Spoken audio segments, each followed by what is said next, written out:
우리가 요한복음 9장에 1절부터 3절의 말씀에 보면요, 뭐라고 되어 있냐면, 요한복음 9장 1절부터 3절에 보면 뭐라고 되어 있냐면, 소경이 나와요. 그 실로암 목가에 가는 그 소경 있잖아요, 요한복음 9장에. 근데 그 소경이 나오는데, 그 소경을 예수님이 만나가지고요, 보고서 뭐라고 얘기하냐면, 소경을 이제 만났어요. 봤어요. 근데 제자들이 뭐라고 물어보냐면, 선생님, 이 사람이 맹인으로 난 것이 누구의 죄로 인함이니까? 자기니까? 그의 부모니까? 이렇게 했어요. 그래도 예수님께서 말하기를, 대답하시되, 이 사람이나 그 부모의 죄로 인한 것이 아니라 그에게서 하나님이 하시는 일을 나타내고자 하심이라, 이렇게 되어 있거든요. 그럼 여러분 상식적으로 생각해 보세요. 예수님이 자기의 일을 위해서 소경 하나를 준비해 놨다, 태어날 때부터. 네? 이런 말이 되겠잖아요. 그죠? 하나님의 영광을 위해서 소경 하나를 준비해 놓은 거야. 자, 태어날 때부터 이 사람은 소경이 되기로 결정이 됐어. 그래서 소경으로서 살아가도록 만들어. 그리고 나중에 이제 나이가 먹어서 이제 예수님을 만나, 중간에 만나고 그 사람은 거기서 고침을 받게 되고 하나님은 영광을 받으셔. 그러면 그동안 사는 건 뭐예요? 하나님이 준비해 놓기 때문에 이 사람은 그만큼 괴롭게 살아야 되는 거예요. 여러분 생각해 보세요. 하나님이 준비를 해놨다, 소경으로. 그래서 하나님 영광 받으려고 해놨다, 그런 말이에요. 소경이 된 게. 자, 여러분 잘 생각해 계셔야 돼요. 소경이 된 게, 이 사람이 날 때부터 소경이 돼요. 태어날 때부터 소경입니다. 그러면 태어날 때부터 이 소경이 됐다고 하는 그 말은, 이 사람이 태어날 때부터 소경이라는 말은 누구 잘못이야? 누구 잘못이에요? 여러분 누구 잘못인지 모르겠어요? 부모 잘못이에요. 태어날 때부터 애가 소경이 태어났다는 것은요, 미안하지만 부모 잘못입니다. 부모가 이렇게 아기가 임신했을 때요, 조심해야 되는 것은 음식 먹는 걸 조심해야 됩니다. 음식 먹는 거를. 그러니까 잘못된 걸 먹잖아요. 예를 들어서 뭐 독성이 있는 걸 먹는다든지, 또는 이 아기 태아에 그 영향을 미치는 잘못된 것을 이렇게 먹는다든지 그러잖아요. 그러면 애가 잘못 태어납니다. 이 장애를 가지고 태어날 수가 있어요, 실제로. 그러니까 먹는 거 조심해야 되죠. 생각도 조심해야 되죠. 임신을 하게 되면요, 특히 조심해야 됩니다. 그러니까 아이가 소경으로 태어났다는 것은, 아이가 나는 태어날 때 하나님의 영광을 위하여 눈을 감고 태어나리라, 이렇게 아이가 결정했나요? 아이가 결정하고서 그날 나는 눈 감고 태어날 거야, 이렇게 결정하고 그래서 태어났겠냐고요, 여러분. 그런 말이겠냐고요, 성경이 지금. 그런 말 아니겠죠, 그죠? 이상하잖아요. 예수님이 대뜸 뭐라고 얘기하냐면, 이건 하나님의 영광을 위하여 이 아이가, 이 사람이 소경이 되어서 태어난 거야 라고 얘기했어요. 그러면 하나님은 이 사람이 자라날 때까지 계속 그 고통 가운데 태어날 때부터 소경으로 준비시켜서 계속 그때까지, 예수님 만날 때까지 계속 그 소경으로 놓고 있다가 예수님 한 번에 짠 만나가지고 그날 고침을 받아서, 야, 하나님 영광 받았다, 이제 끝, 너 인생은 이제까지 고생, 이제 고생 끝, 이제 행복 시작이야, 이렇게 가르쳐 준 거예요? 그런 하나님이시겠는가?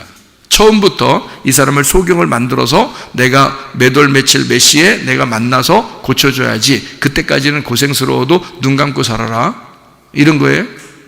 이상하잖아요. 아니죠? 그런 의미가 아니란 말이에요.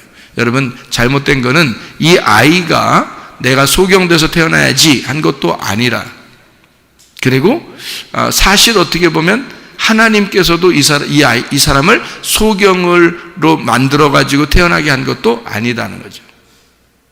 그렇죠? 어떻게 하나님이 소경으로 만들어서 일부러 태어나게 하겠습니까? 여러분, 사람이라는 건요, 속에서 장애를 갖는다든지 이러면 다 부모 잘못입니다. 그래서 아이가 태어나잖아요? 그러면 부모가 책임을 져야 돼요, 그 아이를. 왜냐면 그렇게 태어났으니까. 그건 뭔가가 문제가 있었던 거예요, 뱃속에서. 그러니까 이 아이를 책임을 져야 되거든요. 그러면 소경으로 태어나면 누가 더 고생일까? 부모가 더 고생이죠. 애가 더 고생이 아니지. 애는 뭐 눈 감고 태어났으니까, 태어날 때부터 그러니까 애는 뭐 불편함을 몰라요. 원래 그냥 눈 감고 태어났으니까. 그런데 부모는 안다고요. 너무 힘들어요. 이 아이를 자기가 태어나게 했으니 자기가 책임을 져야 돼. 그렇죠? 예, 힘들어요. 힘든 것도 부모. 그러니까 부모는 부모의 죄라고 생각할 거란 말이에요. 그렇죠? 부모의 죄라고 생각. 그러니까 제자들도 물어보잖아요. 이게 자기 죄입니까? 부모 죄입니까? 그러니까 예수님이 뭐라 그래요? 야, 아무도 죄 아니야. 이런 얘기 하잖아요. 그 말은 뭐예요? 실제로는 누가 잘못한 거예요? 실제로는 부모가 잘못했다 했잖아요. 제가 금방 부모가 잘못했다 했잖아요. 그런데 예수님은 뭐라는 거예요? 부모 잘못도 아니다. 그러니까 죄를 부모에게 전가하고 싶은 마음이 없다는 거야, 예수님은. 실제로는 이 아이도 잘못한 게 아니고, 이 사람도 잘못한 게 아니라 부모도 잘못한 게 아니다. 그러니까 실제로는 부모가 잘못했지만 예수님은 부모에게 책임을 너 죄졌어 라고 책임을 전가하지 않는다. 그리고 네가 태어난 그 자체가 죄인에게서 죄인이 태어났다 라고 그렇게 물어보지 않는다는 겁니다. 그러면 예수님은 어떤 마음을 가지고 있다는 얘기예요? 어떤 마음을? 내가 책임질 거야. 그 말이에요. 그죠? 이 아이가 태어난 것은 인간들의 잘못이야. 예수님 잘못 아니라고요.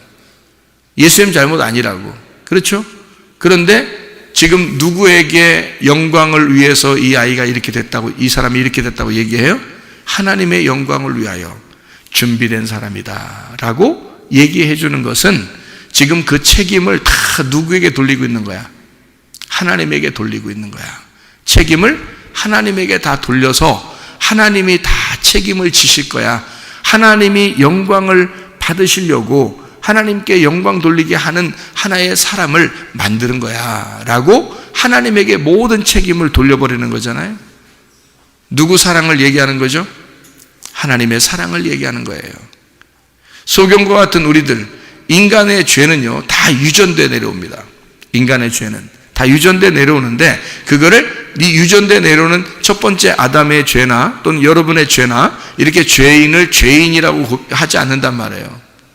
잘 아시겠어요? 이게 무슨 말인가? 예?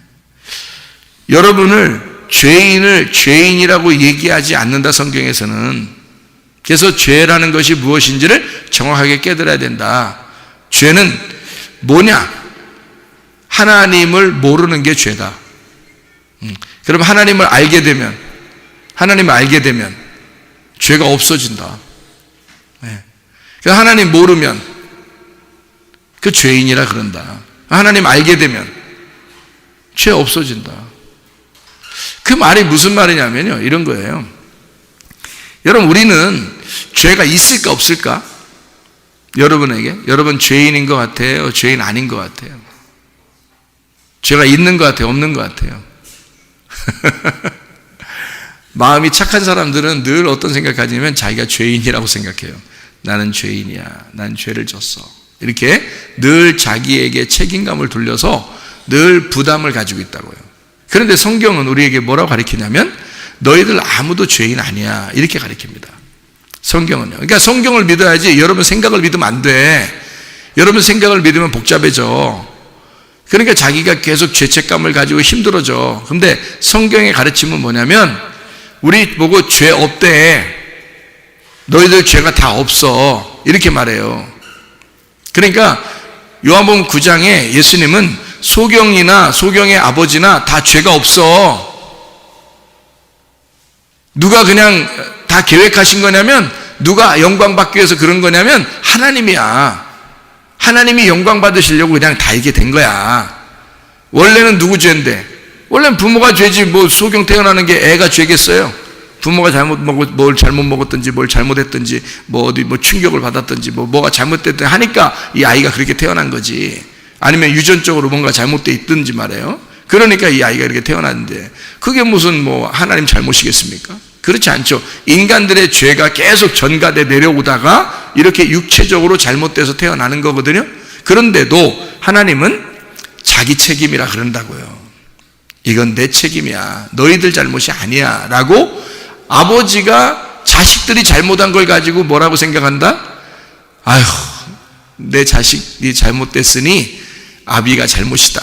아버지가 잘못이야. 응? 내가 잘못했어. 내가 죄인이다. 이렇게 얘기하는 거예요, 하나님이. 그러니까 예수님이 자기가 해결해 줄 수밖에 없는, 자기가 해결해 줄 수밖에 없는 그런 사람들이야 라고 얘기한 거란 말이에요. 그러니까 죄가, 이 사람들한테 죄가 있는 게 아니고 내가 다 해결해 줘야 돼 라고 예수님은 자기 책임이라고 돌리는 거예요. 하나님 책임이야. 하나님이 다 해주실 거야. 하나님의 영광을 위해서 이 사람이 지금 소경이 된 거야 라고 얘기해주고 그 사람을 씻어주는 거잖아요. 왜 하필이면 진흙을 이겨가지고 침 뱉어서 거기다 이렇게 딱 이렇게 신랑목가에 가서 씻으라고 그러겠어요. 너희들은 어디서 태어났다? 흙에서 태어났다. 너희들은 흙에서 태어난 거야. 자기는 하늘에서 온 거잖아. 너희들은 흙에서 태어난 거야. 너희들의 본질이 그래. 너희들의 본질은 죄인이야. 너희들의 본질은 소경이고 너희들의 본질은 죄인이야. 그러니까 너희들의 본성, 너희들의 본질은 흙에서 나온 거니까, 땅에서 나온 거, 아래에서 나온 거니까 어둠이거든. 그러니까 어둠이야. 네가 어둠이야 라고 사람들에게 보여주고 그 소경한테도 그렇게 해주는 거예요. 너는 진흙이다. 내가 빚어서 만든, 그러니까 너는 네가 잘못이라고 생각하겠지만 사실 내가 만든 거니까 내 책임이다. 그게 진흙이라고 해주는 거예요. 흙을 이겨서 발라주고요. 그리고 씻어줍니다. 그러니까 누가 다 책임지겠다는 거냐면 예수님이 다 책임지겠다 그 말이에요. 한마디로 말하면 자기가 내가 너를 만들었어. 너 이렇게 소경이라도 내가 만든 거야. 에? 내가 책임질 거야. 그런 말이에요. 그러니까 아버지가 다 책임질 거야. 그런 의미로 얘기한 것이거든요. 그게 하나님의 사랑이란 말이에요. 자, 죄인 있다 없다 이 세상에? 없어요. 왜 없다? 예수님 하나님의 아들이 와서 우리의 모든 죄를 위해서 죽으셨잖아요. 그러니까 죄가 없지, 당연히. 죄가 있을 수가 없지. 근데 죄가 없는데 왜 우리는 죄인이라 그러냐고, 자꾸. 자기가 조금만 잘못하면, 아이고, 나 죄인이야, 나 죄인이야. 아니, 성경에서는 그런 죄가 없다는데 자꾸 죄인이라 그래? 죄가 없다는데.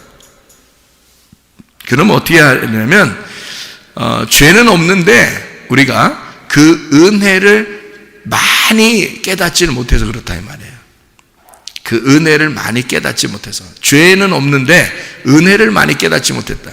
쉽게 얘기해서 너희가 죄가 있어서 지옥 가고 천국 못 가는 게 아니고 죄가 없는데 예수님을 안 믿으니까 너의 죄를 다 용서하신 예수님을 안 믿으니까 그걸 죄라 그러는 거다라고 요한복음 16장 9절에 말씀하고 있어요. 그래서 죄는 너희가 나를 믿지 않는 것이다 라고 분명히 예수님이 얘기했잖아요. 그렇죠? 그러니까 죄는 우리가 더 이상 죄 때문에 괴로워할 이유가 없어요. 예수님이 다 해결했으니까. 그런데 예수님이 뭘 요구하냐면 너네들이 그럼 나를 인정해 줘야 되지. 내가 너를 다 용서했다는 것을 네가 인정하고 믿어달라는 거잖아요. 그죠? 그러니까 하나님은 우리한테 믿어달라고 구걸을 해요. 그래서 믿어줘. 그런데 우리가 믿어줄까요? 믿어줄게요. 그러면 이제 기뻐하셔. 한마디로 말하면 아버지가 더 사정하는 것과 같은 거죠. 그러니까 아들이 사정하는 게 아니라 아버지가 더 사정하는 거예요. 아버지가 뭘 사정하냐면 너는 내 아들이야. 너는 내 딸이야. 아버지가 사정하는 거예요. 근데 딸과 아들은 자세히 알면, 아버지를 자세히 알았다면 눈물이 펑펑 쏟아지죠. 그럴 정도로 은혜를 받은 거죠. 은혜를 깨닫고 그 사랑을 깨닫게 되죠. 그런데 잘 모르는 사람들은요, 아버지만 안타까운 거예요, 마음이. 아들, 딸들은 모르니까, 아버지 마음을 잘 모르니까 그냥 안타깝지 않죠. 그러니까 믿어줄까? 우리 아버지라고 인정해 줄까? 이런 식이죠. 그렇다고 해서 하나님이 막 뭐라고 하질 않아요. 왜냐하면 하나님 아버지는 자기가 어차피 우리를 사랑하시니까 너희들이 믿어주기만 해도 좋다는 거예요. 그러니까 아버지를 인정하려고만 해도 좋겠다는 거예요. 자기가 그렇게 너를 사랑하고 있다고 하는 것을 받아달라는 거예요. 우리 보고. 그러니까 우리가 사정하는 게 아니라 아버지 쪽에서 사정하는 거예요. 그걸 뭐라고 그래 성경에서는? 복음이라 그런다고요. 그러니까 우리가 사정해서 하나님 앞에 천국 가려고 그러면요 율법이라 그런다니까. 그 율법. 우리가 그렇게 해서 천국 갈 사람이 몇 명 되겠어? 우리가 열심히 하나님 앞에 열심히 해가지고 천국 간다 그러면 누가 얼마나 천국 가겠어요? 그러니까 하나님이 우리한테 사정해서 너는 내 아들이라고 그래, 너는 내 딸이라고 그래, 내가 너 아버지라고 네가 좀 알아줬으면 좋겠어. 내가 너를 위해서 죽었거든. 그래서 너를 샀어. 내가 너를 정말 사랑하는데 그것 좀 알아줄 수 없겠니? 라고 사정하는 거예요. 믿어달라는 겁니다.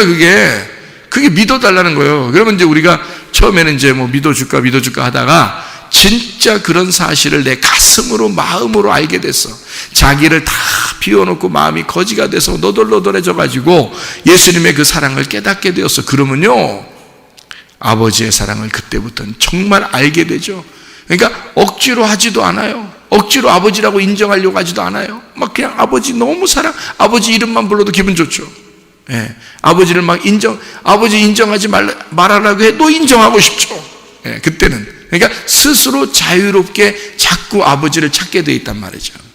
이게 그걸 은혜라 그래요. 그러니까 우리는 죄의 종에서 너희가 진짜 죄를 깨닫게 되면, 율법으로 죄를 깨닫게 돼서 네가 예수의 죽음을, 너 때문에 예수가 죽었음을 네가 알게 된다면, 그러면 너는 다시 의에게 종이 될 것이다.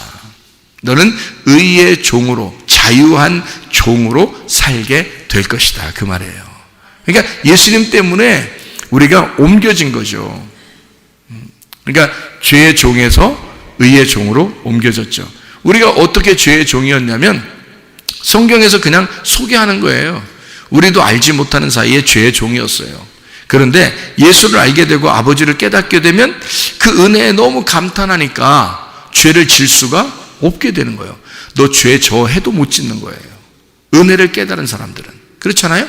예수님의 그 은혜를 깨달으면요 너무 좋아서 그 사랑에 너무 감복하니까, 그러니까 죄를 지으라고 해도 못 지게 된다는 거죠. 의의 종이 될 수밖에 없어요. 그냥 의를 한두 번 행동하며 살아라 이런 뜻이 아니에요. 그냥 아예 의에 매여 있는 거예요. 의로움에 매여 있는 거야. 자유에 매여 있는 거예요.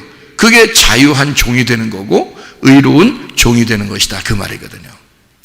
자, 여러분과 저도 죄가 아무리 막 다 사라졌어요. 우리에게는 죄가 없어졌어요. 뭐가 죄냐? 예수 안 믿는 게 죄예요. 그럼 뭐가 영생이냐?